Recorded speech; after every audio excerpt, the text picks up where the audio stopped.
하나님의 말씀 디모데전서 5장 7절과 8절에 있는 말씀이 되겠습니다.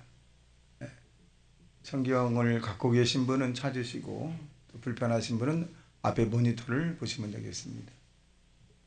다 같이 합독합니다. 시작. 내가 또한 이것을 명하여 그들로 책망받을 것이 없게 하라. 누구든지 자기 친족 특히 자기 가족을 돌보지 아니하면 믿음을 배반한 자요 불신자보다 더 악한 자니라. 아멘. 할렐루야. 우리 앞뒤 옆에 사람에게 예수님 안에서 사랑합니다 라고 인사하시기 바랍니다. 전 여러분과 함께 디모데전서 5장 7절과 8절에 있는 말씀을 중심으로 명절에 해야 할 일이라고 하는 제목으로 말씀을 증거합니다. 우리가 호불호로 나누게 되는데 명절이 왔을 때 아주 기뻐하는 사람도 있고 때로는 기쁘지 않은 사람도 있습니다. 아마 올해 명절 기간이 상당히 길어서 좀 여유가 있어서 해외여행이나 국내 여행을 계획했던 사람에게는 굉장히 좋지만 또 그와 반대로 하루 벌어서 먹고 사는 사람들에게는 좀 부담이 되기도 합니다. 이 땅에는 그렇게 이 낮과 밤이 있듯이 어느 한쪽만 완벽하고 또 좋다, 나쁘다라고 이렇게 표현하기는 굉장히 어려운 것 같습니다. 그럼에도 불구하고 이 명절이라고 하는 것을 우리가 어떻게 대하느냐에 따라서 우리의 삶의 지수가 올라갈 수 있고 또 내려갈 수가 있습니다. 그래서 명절에 우리가 많은 사람을 만나게 되는데, 특별히 친인척을 만나게 되는데 우리가 해야 할 말이 있어요. 해야 할 말이 있는데 그 해야 할 말이 뭐냐를 살펴보면 너 보기에 참 좋아졌다. 참 살이 통통하건 말랐건 간에 참 보기 좋다. 그렇게 표현을 해줘야 되고, 명절이니까 좀 푹 쉬어라. 그런 단어를 사용해 줘야 합니다. 그리고 난 다음에 뭐 필요한 거 없니? 이런 단어, 이런 이야기들. 너는 보니까 뭐든지 잘할 것 같아. 앞으로 좋은 일만 있을 것 같다. 내가 우리 집안에 태어난 것이 대단히 자랑스럽다. 이런 단어를, 이런 이야기를 사람들이 듣고 싶어 하는데 정반대의 이야기를 하고 있다는 것입니다. 결혼 언제 할 거니? 만나는 사람은 있니? 너 취직 언제 할 거니? 너 공부 잘하니? 둘째 소식 있니? 대학은 갔니?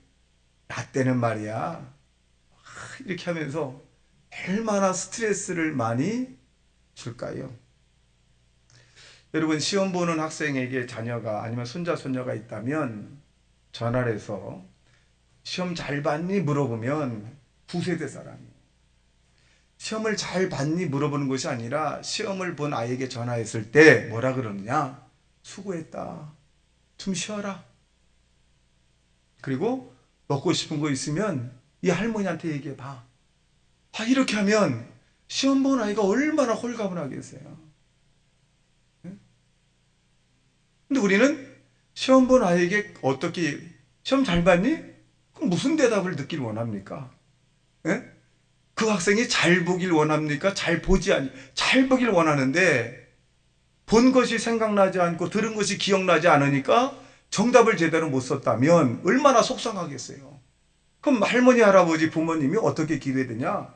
우리 아이들, 손자, 손녀, 우리의 자녀들이 본 것을 다 기억나게 하시고 들은 것도 다 생각나게 하셔서 틀리지 않게 그렇게 기도를 해주셔야 여러분 손자, 손녀, 자녀들이 본 것을 다 기억하고 들은 것을 다 생각나게 하면 틀릴 문제가 없어요. 그러니까 우리의 자손들이, 여러분의 손자, 손녀들이 성적이 안 나오는 것은 누구 책임이다? 여러분이 그렇게 기도하지 않아서 성적이 약간 덜 나온 거예요. 여러분, 명절에 저와 여러분이 대화라고 하는 것은 뭐냐? 정의가 상대가 듣기 원하는 말을 해주는 게 대화예요. 우리가 질책은 뭐냐? 상대가 듣기 싫어하는 말을 하는 게 질책이에요. 책망이고. 여러분, 오래간만에 만난 손자, 손녀, 자녀, 아들, 딸, 며느리들이 여러분에게 대화를 하길 원해요? 아니면 책망을 받길 원해서 왔나요? 지금 대화를 하기 원하거든요. 그럼 뭐예요? 며느리가 듣기 원하는 말, 아들이 듣기 원하는 말, 손녀가 듣기를 원하는 말, 손자가 듣기 원하는 말을 해줘야 돼. 그 성경은 뭐냐냐? 경우에 합당한 말은 아로새긴 은쟁반에 금사과와 같은 말을 하라. 이 말이에요. 은쟁반에 금사과가 딱 얹어 있으면 얼마나 멋져요. 여러분이 명절에 금사과와 같은 언어를 표현하는 삶을 사시기를 주님의 이름으로 축원합니다. 그래서 여러분 만날 때 우리 할머니 멋쟁이야. 우리 할아버지 멋쟁이야. 명절이 되면 이 손자 손녀들이 저희도 마찬가지입니다만은 할머니를 잘 따르고 할아버지를 잘 안 따르려고 그래요. 뭐 다른 집도 다르겠습니다만은 제가 분석을 했어요. 왜 큰 돈 쓰는 것은 내가 쓰고 차도 내가 운전해주고 가자는 데 다 가고 큰일은 내가 다 하는데 왜 결정적일 때는 할머니를 따르고 할아버지를 그렇게 안 따르냐? 분석을 했다니까. 어떻게 할까? 가만히 유심히 분석을 해보니까 밥을 주는 사람을 따르더라고. 아무리 나랑 놀다가도 할머니가 밥 먹자 그러면 다 가. 그게 뭐냐? 밥을 주는 사람. 그러니까 할아버지 할머니들이 할아버지가 왜 안 따르냐? 밥을 안 주거든. 필요한 걸 제공 안 하거든. 여러분 이제 우리는 분석이 끝났어요. 어떻게 해야 돼? 손자 손녀들이 자녀들이 원하는 것을 할머니 갖다 주면 할머니 잠깐 쉬세요. 누가 갖다 줘야 돼? 할아버지가 갖다 주면 그 다음부터 할머니가 뒤로 가고 할아버지가 채웁니다. 여러분 필요한 것을 제공해 주는 명절 되시기를 주님의 이름으로 축원합니다. 여러분 이 명절은 가정이라고 하는 가족이라고 하는 것을 굉장히 소중히 생각하게끔 만듭니다. 오늘 본문에 보면 8절에 뭐라고 해요? 누구든지 자기 친족, 특히 다시 한번 읽어볼까? 시작. 누구든지 자기 친족, 특히 자기 가족을 돌보지 않으면 믿음을 배반한 자요 불신자보다 더 악한 자니라. 여러분 가정은 지금 하나님이 짝져준 거거든요. 하나님 허락한 가정이에요. 그러면 여러분 가정에 있는 이 소속된 사람들을 정말 사랑하라는 거예요. 아낌없이. 밖에 나가서 다른 사람을 사랑도 하지만 여러분 함께 사는 것을 가족이라 그래요. 밥을 같이 먹는 것을 식구라 그러고 피를 나는 것을 형제라 그래. 그러니까 여러분 굉장히 소중한 그 가족이거든요. 형제자매고. 여러분 마음껏 사랑하는 하나님의 사람이 되시기를 주님의 이름으로 축원합니다. 그럼 사랑이라고 하는 것이 어떻게 보면 추상적인데 사랑을 어떻게 하느냐?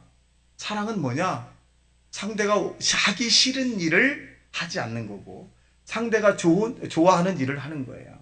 그리고 이 사랑하는 대상의 그 대상들의 허물을 덮어주는 거예요.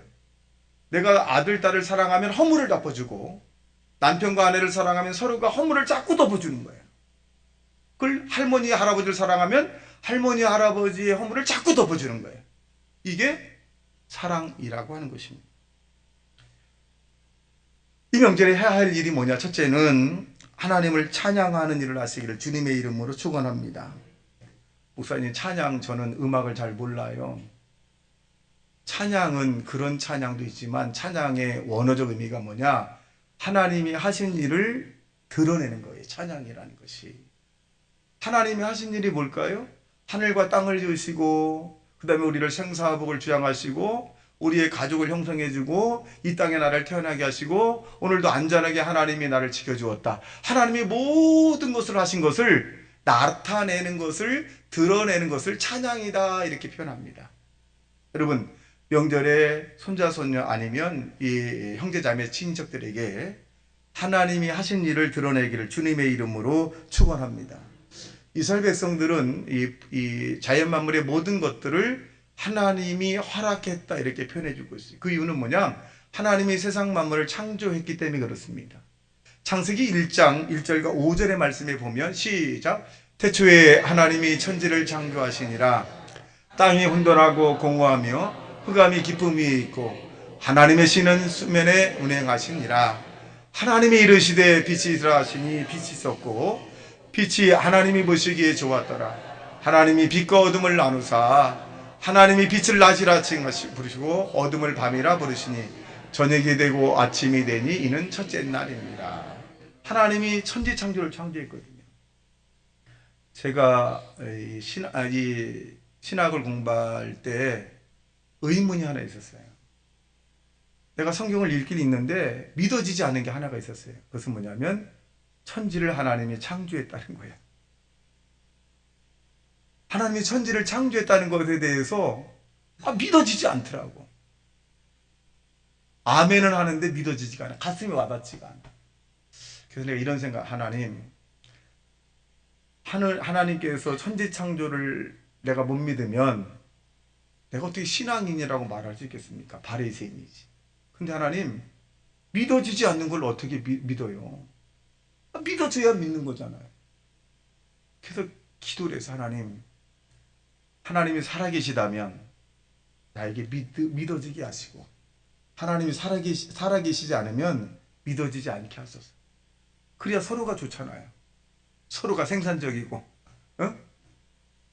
그리고 내가 다른 일도 할 수 있잖아요.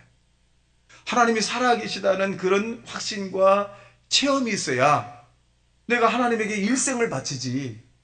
하나님이 살아계시지 않는 내가 일생을 바치면 얼마나 내가 허무한 사람입니까? 그 기도에서 하나님, 살아계시다면 천지 창조에 대한 믿음이 나에게 들게 하소서. 일주일 기도해도 감감이 없어. 안 살아계신 것 같아. 나만 이상해지는 사람 같고.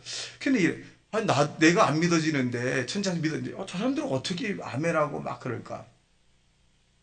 14일, 15일쯤 되는 날에 이렇게 묵상기도 하는데 내 머릿속에서 환상으로 태초에 하나님이 천지를 창조하시니라 이런 글자가 쑥 지나가 버렸어.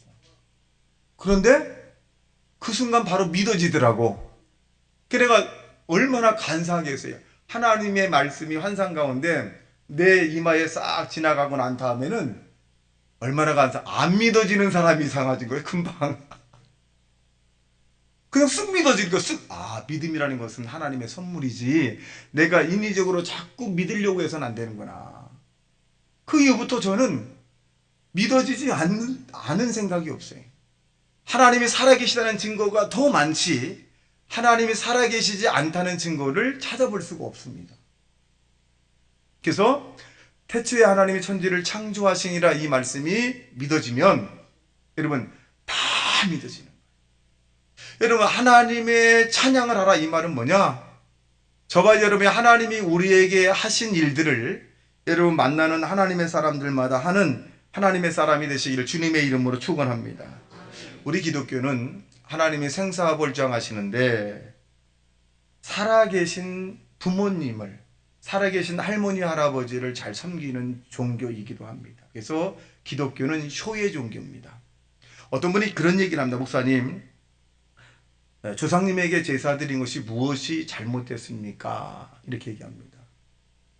물론 조상님이 우리가 대접해주면 잘 드시면 얼마든지 해드릴 수 있죠. 사람은 이 땅에 태어나 한 번 죽는 것은 정한이 있죠. 그 다음에 반드시 심판을 받게 됩니다. 그래서 믿음의 사람은 천국에 가는 것이고 믿지 않은 사람은 하나님이 예정된 지옥에 가는 것입니다. 그런데 혹지 않은 사람들이 이야기하기를 떠돌았다는 거지. 정착을 하지 못하고 떠돌아서 우리 가운데 임해서 있기 때문에 대접을 해서 잘했을 때 좋은 곳에 가신다 이렇게 표현한다는 거죠. 그건 그렇지는 않습니다. 둘 중에 하나입니다. 우리가 이 세상을 떠날 때 눈을 감고 딱 뜨면 천국과 지옥 둘 가운데 하나입니다. 이 세상에는 공중권세 잡은 악한 영이 자리 잡게 되는데 이 공중권세 잡은 악한 영이 바로 그러한 우상 숭배를 통해서 하나님과 멀어지게 만들고 부끄럽게 만들고 창피하게 만들고 하나님과 분리시키려고 하는 것입니다. 그 악한 영이 누구냐? 이사야서 14장 12절과 15절에 보면 루시퍼라고 나옵니다. 12절 시작. 너 아침의 아들 계명성이여 어찌 그리 하늘에서 떨어졌으며 너 열골 높은 자여 어찌 그리 땅에 지켰는고 내가 내 마음에 이르기를 내가 하늘에 올라 하나님의 뭇별 위에 내 자리로 높이리라. 내가 북극 접해 산 위에 앉으리라. 가장 높은 구름에 올라가 지극히 높은 이와 같아지리라 하는도다. 그러나 이제 내가 스월 곧 구덩이 맨 밑에 떨어짐을 당하리로다. 무엇을 상징하냐면 루시퍼예요. 이 루시퍼는 천사인데 하나님의 찬양을 담당하는 천사였어요. 하나님이 하신 일을 드러내고 하나님에게 이 곡을 붙여서 막 이 영광을 돌리는 그런 이 송축을 하는 그런 천사이기도 합니다. 이 송축이란 단어가 뭐냐면 하나님이 하신 일을 기뻐하는 그런 모습으로 주변에서 이렇게 하는 천사였어요. 그러니까 굉장히 이 지위가 높은 천사입니다. 그런데 이 천사가 자기 스스로 도취가 돼서 묵별 위에 올라 하나님과 자기가 막 겨루어보려고 그랬죠. 겨루어보려고. 그래서 결국 하나님이 이 루시퍼 천사장을 쫓아내서 이제 쫓겨내버렸죠. 쫓겨나서 어디로 갔느냐? 공중권세를 잡았더라. 이 말입니다. 그래서 이 악한 영이 바로 믿음의 사람을 타락시키고 믿음의 사람을 사랑과 사랑 가운데도 분리시키고 또 미움과 시기, 질투 이러한 것들을 심어주는 것이 바로 악한 영이기도 합니다.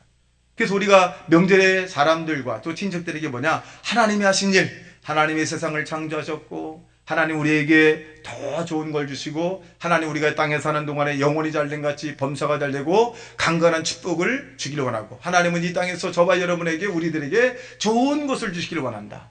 그래서 요한복음 10장 10절에 보니까 예수님께서 이 땅에 오신 것은 우리로 하여금 생명을 얻게 돼 더 풍성히 얻게 하는 것이고 도덕이 오는 것은 도덕질하고 죽이고 멸망시키는 것이다. 악한 영은 우리의 모든 것을 빼앗아가지만 예수님 우리에게 더 좋은 것을 주시려고 한다. 이런 이야기들을 일가 친척들에게 찬양하는 자 되시기를 주님의 이름으로 축원합니다. 둘째로 우리는 이 풍성한 이 추석을 통해서 나누는 삶을 살아야 합니다. 여러분 이 가을 추석에 보면 너무너무 풍성해요. 너무너무 마음이 흡족하기도 합니다. 들판에 봐도 산에 봐도 너무너무 흡족합니다. 여러분 이런 흡족한 모습 속에서 우리보다 연약하고 또 형제 가운데 친인척 가운데 어려운 사람을 기억하는 저와 여러분 되시기를 주님의 이름으로 축원합니다. 누가복음 6장 38절에 보면 이렇게 기록합니다. 시작. 주라 그리하면 너희에게 줄 것이니 곧 후이되어 누르고 흔들어 넘치도록 하여 너희에게 안겨주리라. 너희가 헤아려는 그 헤아림으로 너희도 헤아림을 도로 받을 것이니라. 주라는 거죠.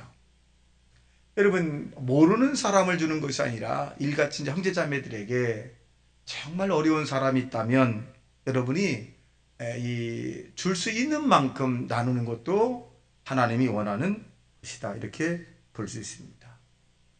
모르는 척하는 것이 아니라 그렇다고 해서 우리가 드러나게 하는 것이라 성경은 우리에게 왼손이 하는 것을 오른손 모르게 하고 오른손이 하는 것을 왼손 모르게 하듯이 은밀한 중에 보시는 하나님이 갚은 것처럼 형제자매 가운데 어려운 사람이 있다면 여러분 아무도 모르게 여러분 도와주는 그런 은혜가 저와 여러분에게 임하게 되시기를 주님의 이름으로 축원합니다. 우리가 1857년에서 9년 사이에 중세에 보면 불의의 화가 밀레라고 하는 사람이 그린 이 그림이 있습니다. 이 사인은 뭐냐면 만종이라고 하는 것이죠. 힘든 농사를 마친 부부가 저녁 노을에 두 손을 모으고 하나님 앞에 기도하는 이 모습. 이 부분의 그림의 그 동기가 된 무엇이냐고 이 밀레에게 사람들이 물어봤을 때 이렇게 얘기합니다. 우리 할머니가 언제나 일을 마치고 난 다음에 석약을 향해서 두 손을 모으고 하나님께 감사했다. 그 말이에요. 그러니까 농사를 이렇게 짓게 하신 걸 감사하고 바람을 불게 하시고 햇빛을 주시고 비를 주시고 이러한 모든 것들이 하나님의 은혜입니다. 그런 모습으로 할머니가 늘 기도했다는 것. 그래서 이 밀레라고 하는 사람이 화가가 돼서 그 그림을 그리게 되었다는 것입니다. 여러분 농부만이 하나님께 감사하는 것이 아니라 저와 여러분이 때로는 하늘을 바라보고 태양을 바라보고 달을 바라보고 별을 바라보고 나무와 숲을 바라보면서 감탄하는 것도 중요하지만 그 뒤에 하나님께서 모든 것을 만물을 붙잡고 계시는 그 하나님에게 감사하는 자 되시기를 주님의 이름으로 축원합니다. 우리가 잘 아는 사회복지법인 예양원이라고 하는 것이 요새 있습니다. 이것은 미국에서 남장로교회에서 100년 전에 선교부에서 나환자들을 이제 수용하기 위해서 지은 곳입니다. 전남 여수 지역에 있는데요. 이 애왕원에는 손양원 목사님이란 분이 목회를 해서 아주 더 유명한 곳인데, 그곳에 사는 나환자들은 무슨 일을 했냐면 양계와 양돈을 하면서 살아갑니다. 제가 두 번 정도 가봤는데요. 오래된 일인데 악취가 굉장히 심하게 나더라고요. 지금은 이제 많이 나아졌고 이제 많이 이주를 했습니다만은, 아마 그 당시에는 아마 악취가 대단히 났을 거예요. 환경적인 문제가 별로 없었기 때문에. 그런데 이들이 추수감사대가 되면 아낌없이 하나님 앞에 헌금을 많이 한다는 거예요. 그리고 이 여수시에 400교회 교회가 있는데 400교회 가운데 40개의 교회를 이 나완저촌에 있는 분들이 헌금을 해가지고 교회를 세웠다는 거예요. 40개, 10분의 1. 저는 이 내용을 듣고 난 다음에 무슨 생각을 했냐면, 나환자가 어떤 사람들인가요? 눈썹이 없고 손이 문드러지고 발가락이 문드러진 사람입니다. 그래서 이 나환자들을 사람들이 뭐라 그러냐? 하늘의 저주를 받은 사람들이라고 해서 뭉쳐놓은 거거든요. 다른 데 가지 마라. 이곳에서만 살아라는 거예요. 인간다운 삶을 살기가 굉장히 어려웠던 시절입니다. 인권 없었던 시절이에요. 그런데 그 내용의 책을 읽어보고 난 다음에 저는 무엇을 감동했냐면, 이들이 그런 모습과 그런 형편과 처지에서도 하나님 감사합니다는 거지. 하나님 감사합니다. 우리는 정상인이 아니지만, 정상적인 활동을 잘 하지 못하지만 그래도 정상인들에게 선교하고 정상인들보다도 어떻게 보면 더 감사한다는 거지. 여러분, 손가락이 무너지고 눈썹이 빠지고 밖에 나가는 것도 제한적이고, 그런데 감사하다 그래요. 감사합니다. 여러분이 만약에 손가락이 하나 좀 불편하다 그러면 감사하는 사람도 있겠죠. 그런데 이분들의 몸 자체는 성하지 않습니다. 이분이 시내 나가면 사람들이 다 쭈삣쭈삣하고요. 가까이 오려고 하지 않고 다, 즉 저주받은 사람의 모습으로 사람들이 대해주고, 그 누구도 가까이 하지 않으려고 합니다. 그래도 이분들은 하나님 감사합니다. 감사하기 때문에 하나님 앞에 헌금하고, 감사하기 때문에 여수 시내에 40개의 교회를 개척을 합니다. 이분들이. 손양 목사님 이 기념관을 세우는데 한 10억 정도 수요가 들었는데요. 이분들이 거의 헌금을 다 했습니다.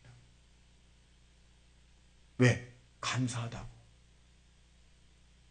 사람들이 볼 때 쓸모없는 사람이지만 하나님이 양계와 양돈을 통해서 이렇게 물질을 벌어서 하나님의 일에 쓸 수 있게 해주신 이 자체가 감사하다는 거예요.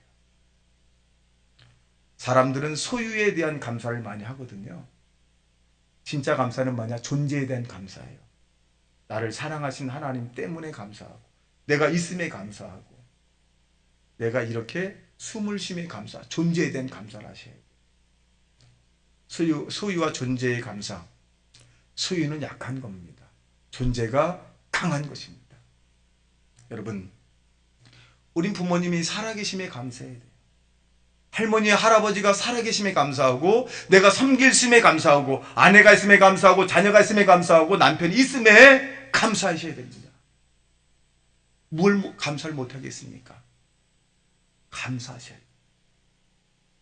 더 섬겨셔야 합니다. 여러분, 이 땅에 같이 살다가 어느 순간 여러분이 섬기고 싶어도 섬김의 대상이 안 계실 때가 있어요.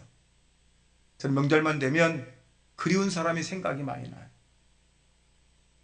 내가 왜 계실 때 잘 하지 못했나?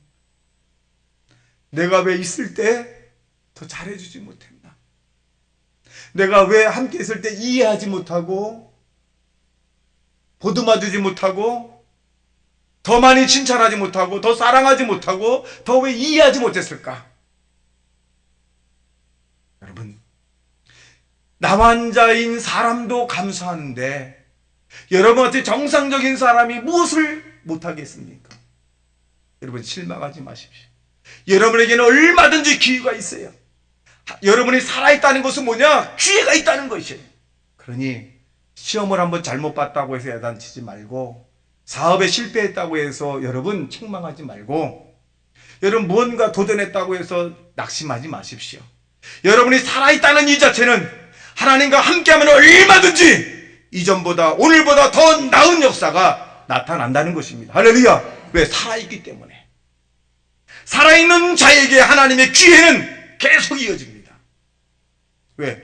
살아있는 하나님이 여러분과 함께하면 안 되는 것이 되게 되고, 불가능한 것이 가능하게 되고, 병든 자가 치료받게 되고, 실패한 자가 성공하게 되고, 부족한 자가 넉넉하게 되고, 여러분 연약한 자가 강성한 자가 되고, 문제 있는 자가 문제가 해결되고, 죽은 자가 여러분 예수 이름으로 살아나는, 영적으로 살아나는 역사가 나타납니다. 여러분 이것은 뭐냐? 살아있는 믿음의 사람들에게 특권입니다. 우리는 우리 주변에 있는 사람에게 위로해주고 격려해주고 여러분 힘을 돋구어주는 믿음의 언어를 사용하셔야 합니다. 이사야 41장에 보면 내 백성이여 내 백성을 위로하라 라고 말씀합니다. 명절에 여러분의 자녀들도 위로해주고 부모님도 위로해주고 여러분 일가 친척도 다 위로해 주십시오.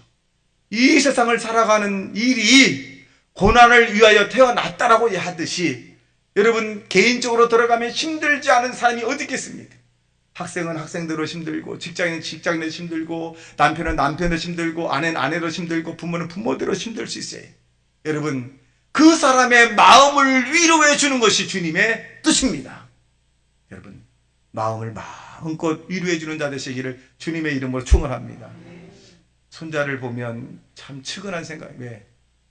학원도 가야 되지, 학교도 가야 되지, 피아노도 쳐야 되지, 영어도 해야 되지, 수학도 해야 되지, 할머니 집에 오면 또 과제물도 할머니랑 놀다가 또 해야 되지. 저는 뭐라 그러냐? 쉬어라 쉬어. 그냥 놀아라 놀아. 그러니까 좋아하대. 집에 가면 뭐라 그래? 공부해라. 여기서 뭐라 그래? 쉬어라 놀아. 내 속으로 하지. 혼나는 건 네가 알아서 혼나라. 내 책임 알죠? 근데 여기서 마저 공부를 하면 되겠어요. 여러분 아이가 태어나면서부터 내 생각에는 스트레스를 많이 받는 것 같아요. 그럼 먼저 태어난 저와 여러분이 위로하며 사셔야 돼요. 기도해주며 살고. 그래서 저와 여러분이 정말 많은 사람들을 정말 위로해주고 하나님의 은혜를 나누는 자 되시기를 주님의 이름으로 축원합니다. 여러분 나눔이라고 해서 물질적 나눔이 아니거든요. 다른 사람 이야기를 많이 들어주는 것도 나눔이에요. 들어줘야 돼요. 명절에 여러분 말을 많이 하지 말고 좀 들어주세요. 할머니가 손자의 이야기도 들어주고 손녀의 이야기도 들고 아들, 딸, 며느리 이야기 자꾸 들어주지. 들어주고 나니 뭐라 그래야 돼? 아이고 네 세대는 네 때는 그렇게 살아야 돼. 참 잘했다. 너 잘 될 거야. 할머니가 기도해 줄게. 잘 될 거야. 한번 네가 원하는 거 한번 해봐. 그렇게 해야 돼. 너 이렇게 하면 안 되고 저렇게 하면 안 되고 엄마 말 잘, 할아버지 말 잘, 아빠 말 잘 들어야 된다. 너 언니 말 잘 들어야. 그거 늘 듣던 얘기예요. 그리고 우리가 하지 않아도 집에 가면 다 또 해. 특히 그러니까 옳은 말을 자꾸 하는 것이 뭐냐? 잔소리야. 잔소리는 틀린 말을 하는 게 아니에요. 옳은 말이에요. 옳은 말. 근데 여러 번 하니까 잔소리 되는 거거든요. 여러분 좀 특이하게 반대로 하세요. 저는 택배기사에게 전화 급한 일 있으면 그래요. 기사님 천천히 오세요. 그럼 아이고 고맙습니다. 그래. 택배기사가 제일 많이 듣는 말이 뭐예요? 빨리 오라는 건데 손목기 목사님은 천천히 오세요. 그래 천천히 오세요. 얼마나 좋아하는지 몰라요. 지나갈 때마다 이제 고맙습니다.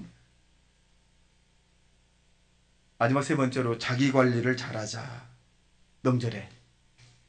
명절에 우리가 스스로 우리 관리를 잘 해야 합니다. 자기 관리라고 하면서 내가 정말 이 명절 가운데 다른 사람을 위하는 그런 마음이 있는가, 아니면 나 중심적인가를 한번 체킹할 수 있는 기회이기도 합니다. 내 가족만 사랑하는가, 우리 일가 친척을 사랑하는 마음이 있는가 체킹하는 이런 부분. 내가 영적으로 우리 일가 친척을 만났을 때 정말 내가 이 사람들에게 예수를 찬양하는, 예수를 증거하는 그런 믿음이 있는가 없는가를 체킹하셔야 합니다. 그리고 내가 사랑하는 마음이 있는가 없는가를 체킹해야 돼요. 요한일서 4장 20절에 보면 시작, 누구든지 하나님을 사랑하노라 하고 그 형제를 미워하면 이는 거짓말하는 자니 보는 바 그 형제를 사랑하지 아니하는 자는 보지 못하는 바 하나님을 사랑할 수 없느니라. 여러분, 형제자매, 일가, 친척, 할머니, 할아버지를 만났을 때 내 마음이 넓은가 좁은가를 체킹할 수 있어요. 할머니, 할아버지 아니면 손자, 손녀들, 일가, 친척들이 내 마음에 들지 않은 행동을 한다. 그럼 내가 좁은 거예요, 마음이. 할머니, 할아버지 이런 분들이, 일가, 친척들이 내 마음에 들지 않는 것이 없고 다 잘하는 것 같아. 그럼 넓은 사람이에요. 넓은 사람이에요. 여러분, 내 마음에 들지 않는 것이 내가 좁다는 거예요. 그러니까 화가 나는 거거든, 막. 왜 그렇게? 자녀가 내 마음에 들지 않고 막 화나는 것은요, 좁다는 거예요, 이게. 넓은 사람은요, 그럴 수 있다, 야. 해봐, 괜찮아. 이게 넓은 사람이에요. 여러분, 우리의 인생은, 여러분의 자녀와 우리의 인생은 우리가 주관하는 것이 아니라 절대자 하나님이 길과 진리 생명이 된다는 사실로 믿어 여러분 신뢰해주고 또 기도해주고 위로해주는 자 되시기를 주님의 이름으로 축원합니다. 여러분, 우리가 잔소리 옳은 소리 여러 번 하는 것보다도 기도하는 게 더 빨라요. 왜? 절대자 하나님이 함께하면 순간에 변해요. 공부하지 말래도 하나님의 은혜가 임하면 공부하게 되고, 여러분, 무지혜롭게 살지 말래도 하나님의 지혜가 임하면 지혜롭게 살게 되었어요. 사업에 실패할지라도 하나님이 함께하면 사업에 성공할 수밖에 없습니다. 기도가 빠릅니다. 하나님을 절대 신뢰하고 하나님께 기도하는 자 되시기를 주님의 이름으로 축원합니다. 두 번째로, 시간을 아끼는, 시간 관리를 잘하는 명절 되시기를 주님의 이름으로 축원합니다. 에베소 5장 18절에 보면 보겠습니다. 시작. 술 취하지 말라. 이는 방탕한 것이니 오직 성령의 충만함을 받으라. 자, 이 명절에 보면 예수 믿지 않은 사람들의 술 취함으로 인해서 믿는 사람이 같이 동의하는 경우가 있는데요. 여러분, 이 시간 관리를 잘, 세월을 아끼는 하나님의 사람이 되시기를 주님의 이름으로 축원합니다. 결론 맺겠습니다. 명절에 할 일이 지혜롭게 하시기 바랍니다. 성경은 우리에게 뱀같이 지혜롭다 그랬어요. 뱀같이. 뱀은 소리를 내지 않죠. 또 흔적을 남기지 않습니다. 그리고 뱀은 상처를 주지 않아요. 건드리지 않으면. 여러분, 여러분이 지나가는 모든 자리를 흔적과 또 상처와 또 이 소리를 내지 않고 오로지 예수님만 찬양하는 그런 명절 되시길 주님의 이름으로 축원합니다. 다 같이 말씀 생각하며 통성으로 기도합니다. 주여, 주여, 주여.